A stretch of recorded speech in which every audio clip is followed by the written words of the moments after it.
Ian, le dépanneur, est arrivé vers 13h20, soit environ 1 heure plus tard. La configuration de la route ne rendait pas les choses évidentes, mais il a fini par réussir à se garer de notre côté.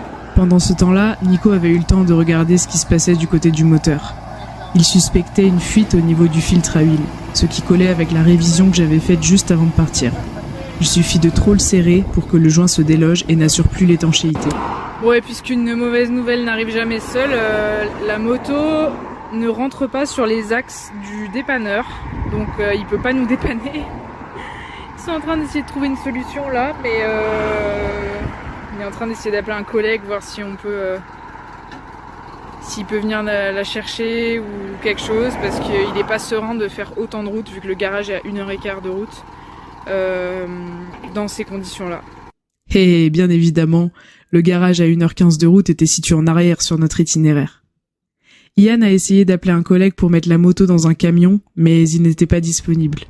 Il a fini par faire des trous dans son propre matos pour être certain que la moto ne bouge pas pendant le trajet. Il aura passé au total 2 heures à fixer et sangler la moto, ce qui fait qu'on a repris la route vers 15h30. J'ai bien vu que ça ne l'arrangeait pas non plus de nous amener si loin. Dans la voiture, il m'a dit qu'il connaissait, pas loin d'ici, un magasin qui vendait des tondeuses et des quads de la marque Honda. Il m'a proposé d'essayer d'y aller pour voir s'il n'avait pas un filtre à huile compatible avec ma moto. Mais avant, petit arrêt à la station essence pour boire un coup, parce qu'évidemment, il fallait que cette panne nous tombe dessus par temps magnifique et forte chaleur. À la station essence, Ian a croisé un ami à lui qui travaille dans la mécanique. Il lui a demandé s'il acceptait de nous accompagner au magasin de tondeuses pour éventuellement remplacer le filtre si on en trouvait un autre, ce qu'il a gentiment accepté. Bon, on a peut-être un petit espoir pendant la route et après nous avoir acheté des petites boissons énergisantes. Décidément, il est vraiment sympa ce dépanneur.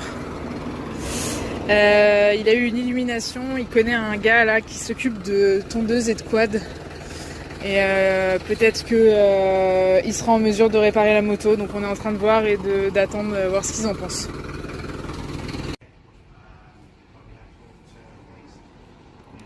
C'est que des quads et des tondeuses Honda.